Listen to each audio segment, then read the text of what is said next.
darling hearts, GAPS coach Emma here, Timeless Cookery. This one especially for Andrew Wheel, who was asking me about grains. He's a newbie to the whole concept of keto, paleo, grain-free, GAPS style nutritional protocols. And I just want us to think for a minute about when we first started to eat grains. According to history, his story, which I don't know is necessarily our story, because I think the conquerors always rewrite the history books, so we don't really know what the history is. Have a look at Antiquitech and stuff like that if you're interested in the rewriting of history. Anyway, I think there's some very interesting books hidden in the Vatican libraries that they're not willing to share with us all, which might shed a little bit of light on his story versus our story. Anyway, grains, back to the point. Apparently we were taught how to do agriculture about 10,000 years ago by some, I don't know, by somehow we learned how to grow grains and eat grains. From the agricultural, from the records, the, what do you call it when they dig things up from the past? Archaeological records. Apparently we started to get bad tooth decay and poor bone structure about 10,000 years ago when you look at the bones that they found. So grains need very special preparation, and I want us to think about the difference between animal products and grain-based products. How do we grow them?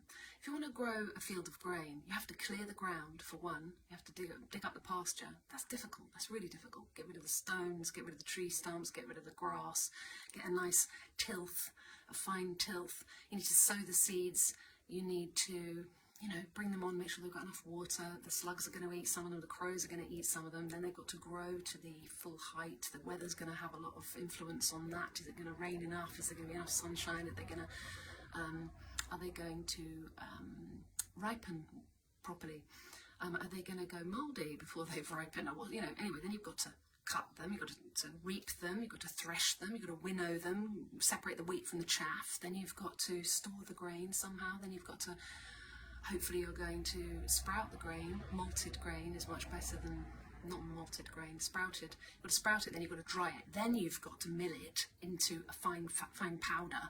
Then you have to ferment it properly so that it gets rid of all the lectins. I'll go into that in a minute, which is a plant toxin. And then you need to rise it properly and bake it. That takes a lot of energy as well, doesn't it? Finding the wood for the fire and baking, and getting up a nice heat in the oven and baking your bread. And there you have it. And we just buy it off the shelf and eat half a loaf in one fell swoop, toasting it with lashings of butter and jam or whatever. It's ridiculous how much energy goes into producing a loaf when you compare it to pasture, which is just grass and flowers that grow in a meadow that you let a cow or a sheep or a goat graze, or a goose for that matter, and they eat the grass and they transform that into beautiful products that we can enjoy: milk, eggs, meats. And it's actually a very efficient way to get our energy. Pasture also captures and sequesters carbon. Not that I think that's a problem, actually, because I don't believe in the climate change agenda. I used to be completely sold on the idea, but I'm just not anymore. I feel it's an agenda, part of the WHO, the UN and the World Economic Forum's plan to get us all to eat pretend meat. That's not going to give us the building blocks we need. So let's talk about grains a little bit and the toxins that are in plant materials. So a plant goes to all that effort to grow the grain. It doesn't want you to eat it. It's going to put toxins in the grain because that's the baby plant, and the plant wants to grow another plant so that it can procreate. It's the same for a lot of greens as well, actually, especially spinach, especially beet greens, the tops of the beetroots, and chard, which are full of oxalates. That's another plant toxin we have to really watch out for. But lectins, specifically in the grains, are a very interesting protein in the gluten. Now, that toxin, lectin, sticks to our hormone receptors. It's a sticky protein. It clumps up. It causes the amyloid plaques in our brain that are the start of dementia, that are the start of Parkinson's and Alzheimer's. It gets your brain foggy. The lectins stick to our hormone receptors. Your hormones hormones are essential for the beautiful symphony that is your life. They are like the instruments in an orchestra playing a beautiful symphony, and if one of those hormones is off key, it's going to be disharmonious, it's going to make a horrible noise, and all of the other vibrations, all of the other hormones, all of the other instruments in your orchestra that's playing the symphony of your life are going to be discordant with it. So it's essential that we allow our hormones to have their receptors free so that we can fully function.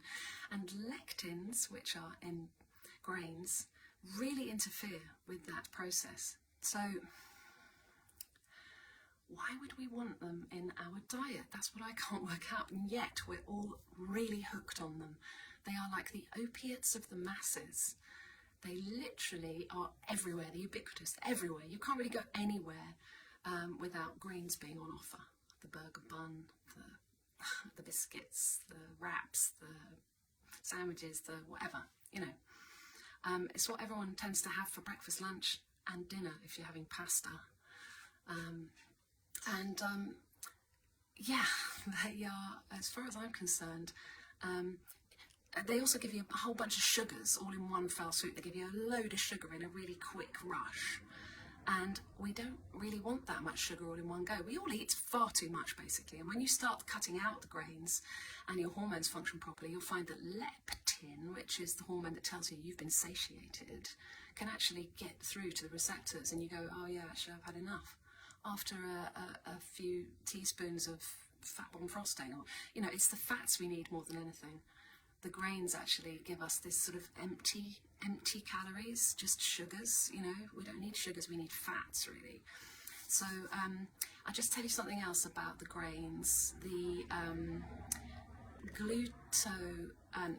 glutens, if those proteins get through leaky gut, most of us have leaky gut these days because of all the toxins flying around. We've been damaged by the agrochemical and the chemical corporations that have just been spraying us like lab rats, spraying the land with organophosphates and glyphosate and pesticides, herbicides, you name it, and the processed foods contain a whole heap of chemicals, and there's also airborne pollutants that are chemicalizing us, right? So we've got to focus every day on nourishing and cleansing to get these poisons out. Literally, we're all poisoned, right?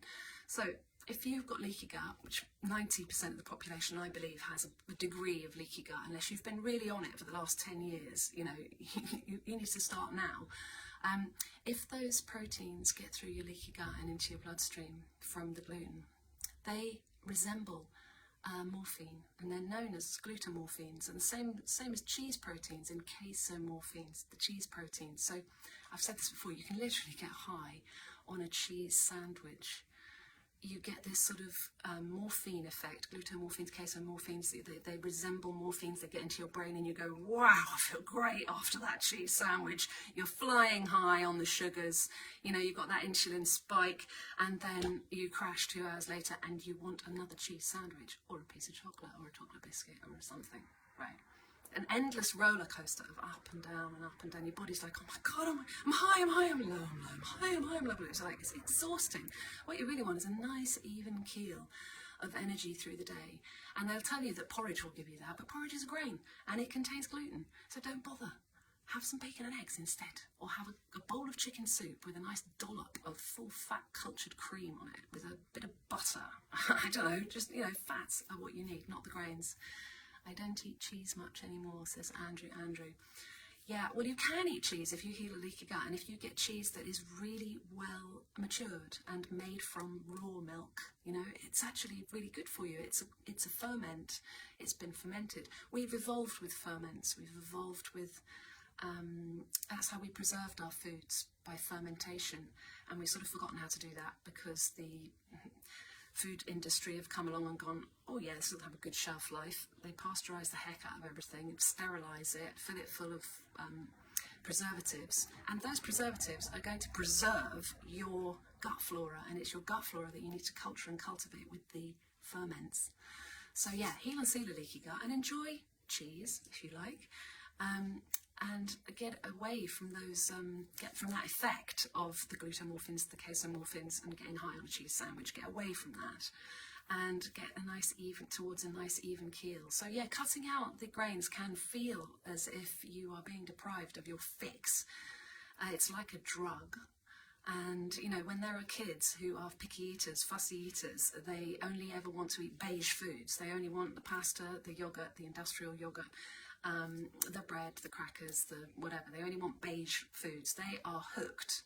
It's because their gut flora is impaired. It's because they don't have a very diverse microbiome, and the pathogenic opportunistic gut bugs that have taken hold on their system, basically causing a river of toxicity from the gut to the system, to the brain, which is causing the ADHD, which is causing the Alzheimer's eventually, causing autism, causing, you know, ODD, OCD. My daughter had ODD. It was oppositional defiant disorder. Basically, you'd say to her, "Do you want to put your shoes on? We'll go down the park for the swing," and then she'd just go, "No."